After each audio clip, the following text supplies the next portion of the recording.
संज्ञाहीन भाग। एक जंगल था, उस जंगल का राजा था शेर। उसी जंगल में एक बाघ भी रहता था। वह बहुत ही बुरा था। बाघ की इच्छा थी कि वह उस जंगल का राजा बने। उस बाघ के साथ हमेशा एक लोमड़ी और एक भेड़िया दोनों घूमते थे। वे दोनों बाघ के किसी जानवर को मार के खाने के बाद की बचा हुआ आहार खा के जी रहे थे। वह बाघ बाकी के जानवरों से दुर्व्यवहार करके डरा कर भयभीत करता था। एक दिन बाघ ने शेर से कहा कि मैं इस जंगल का राजा हूँ करके बोलते हुए बहस करने लगा। वह बहस थोड़ा आगे जाकर बड़ी लड़ाई में बदल गई और दोनों के बीच युद्ध भी छिड़ गई। उस युद्ध में शेर के पंजों से मार खाकर बाघ हार गया। तब बाघ को बहुत प्यास लगी, लेकिन फिर भी कमजोरी के कारण उठ न पाते हुए ऐसे ही एक पेड़ के नीचे पड़ा था। उसी रास्ते से कोई जानवर गुजरा तो उनसे पूछकर पानी मंगवाएंगे। तभी उस तरफ उसके साथ ही रहने वाले लोमड़ी और भेड़ियों का आना बाघ ने देखा।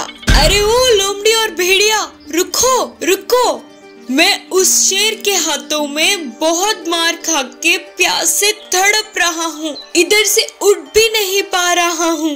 तुम दोनों जरा नदी के पास जाकर मेरे लिए थोड़े पानी लेते आओ ना, करके उनसे पूछा। लेकिन वे दोनों ही बाघ को अनसुना और अनदेखा करके उधर से चले गए।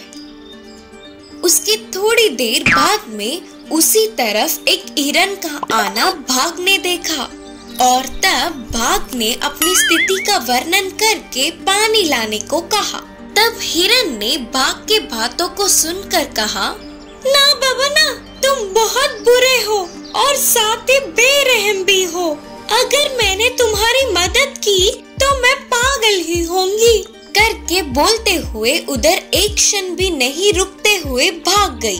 बाद में उस बाघ की स्थिति को पास के एक खरगोश देखकर तरस खाकर नदी पर जाके पानी लाके उसके मुंह के पास रखी और बाघ ने उस पानी को पेट भर के पिया।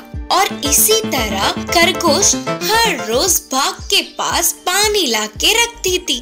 ऐसे थोड़े समय में बाघ ठीक हो गई। फिर एक दिन खरगोश हमेशा की तरह पानी लाकर बाघ के पास रखी। बाघ न जाने कब से भूखा था, तो बाघ खरगोश पर थोड़ी सी भी दया न करते हुए कम से कम उसके लिए आभार होना तो दूर, उल्टा उसे मार के खा गया।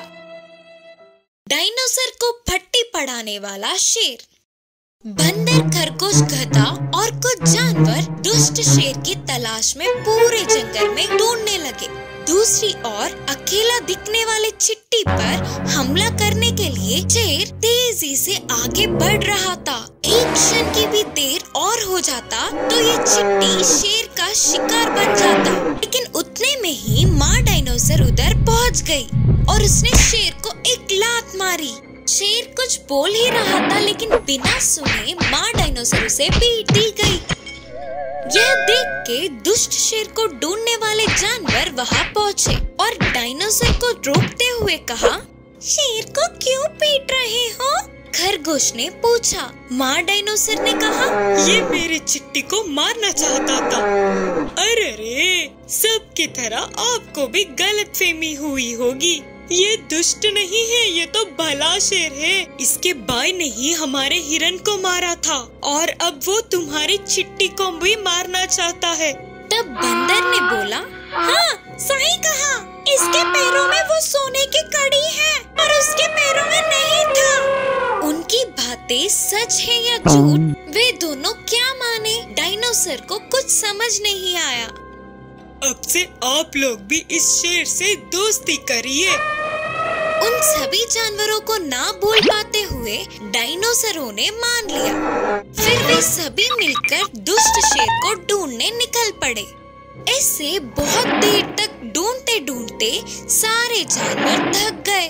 बड़े शेर ने कहा, मेरा भाई बहुत ही चालू है, उसे ना हमारी आने की भनक पड़ गई होगी, इसीलिए तो बच गया। आज नहीं तो कल मिल ही जाएगा और हम सब के हाथों मरेगा ही। अब हम सब आराम करेंगे, चलो चलो। इससे माँ डायनासोर चिट्टी और बाकी के सारे जानवर अपने अपने घर लौट गए। उसके घर पहुँचने के बाद शेर पूरी घटना को याद कर करके जोर जोर से हंसने लगा। मैं जिनके लिए उतने नाटक कर रहा था ना, उस नाटक में तो वो चिट्टी और उसकी माँ भी शामिल हो गए। मेरे कही हुई कहानी को इन मूर्ख जानवरों के साथ साथ ये भी मान गए। अरे वाह, और मुझसे दोस्ती भी कर बैठे। अब देखो, इस दोस्ती के आड़ में उन्हें दिखा दूंगा कि मैं चीज क्या हूँ। झुकूंगा ही नहीं बिल्कुल। शेर का बच्चा और कछुए की कहानी। एक जंगल में शेर का बच्चा पूरे जंगल में घूम रहा था। उस शेर के बच्चे को एक कछुआ दिखा, लेकिन यह शेर के बच्चे ने कभी भी कछुए को नहीं देखा। उसका वही पहली बार था। तो तुरंत उसने कछुए के पास जाकर कहा, तुम कौन हो? करके पूछी। तब कछुए ने कहा कि मैं भी आपकी तरह ही एक जानवर हूँ, मेरा नाम कछुआ है। यह बातें सुनते ही शेर के बच्चे को बहुत गुस्सा आया और तुरंत बोला कि मैं इस जंगल का होने वाला राजा हूँ, मैं और तुम एक कैसे हुए? बोलते हुए कछुए को मारने लगा। तो तुरंत कछुए ने अपनी सिर और पैरों को अपने मजबूत शरीर में छुपा दिया। इससे उस शेर के बच्चे को और ज्यादा गुस्सा आने लगा और उस कछुए को एक बड़ी सी लकड़ी को लेकर जोर जोर से मारने लगा, लेकिन फिर भी उस कछुए को कुछ नहीं हुआ। इसके बाद एक पत्थर लाकर जोर जोर से पीटने लगा, फिर भी कछुए को कुछ भी नहीं लगा। इतने में कछुए ने शेर के बच्चे से कहा, महाराज, तुम ना किसी भी चीज से मार लो, कोई बात नहीं, लेकिन कृपा करके मुझे पानी में मत फेंकिए। तब शेर का बच्चा उस कछुए को पानी से डर लगता है करके सोचकर, तुम्हें ऐसे कैसे छोड़ दूं बिना कुछ किए? बोलते हुए कछुए को लेकर पास की नदी में फेंक दिया और पानी में गिरी हुई कछुआ हंसते हुए बोली, हाँ, पागल महाराज, मैं इस पानी में तो जीती हूँ। बोलते हुए वहाँ से चली गई। शेर का बच्चा उसकी होशियारी से झटका खाकर चौंक गया। मेंढक और मछली की कहानी। एक नदी में मेंढक और मछली रहते थे। वे दोनों ही अच्छे दोस्त थे। उसी नदी में एक कछुआ भी था, लेकिन वह कछुआ बहुत ही झगड़ेलू था। दूसरों की खुशी उसे बिल्कुल भी नहीं भाती थी। उसे मेंढक और मछली की दोस्ती अच्छी नहीं लगी और किसी भी तरह से उन दोनों को अलग करने की उसने ठानी। एक दिन मछली की अनुपस्थिति में मेंढक के पास आकर बोला, ओ मेंढक जीजू, तुम कहाँ और वो मछली कहाँ? तुम तो पानी में और जमीन पर दोनों में ही जी सकते हो। उस मछली की इतनी शक्ति है क्या? ऊपर से वह मछली सबको तुम्हारे बारे में भला बुरा बोल रही है। यह सब बोलते हुए उसे उकसा रहा था और बिल्कुल ऐसे ही मेंढक के अनुपस्थिति में मछली के पास जाकर, ओ मछली मामू, तुम कहाँ और वह मेंढक कहाँ? वह तो इधर उधर के कीचड़ की गंदगी में जीने वाला है, उससे तुम्हारी दोस्ती कैसी? वह तुम्हारे अनुपस्थिति में तुम्हारे बारे में सबको बुरा भला बोल रहा है। तब से तुम्हें देखकर सब हंस रहे हैं। ऐसे इस कछुए के बातों में वह दोनों आ गए।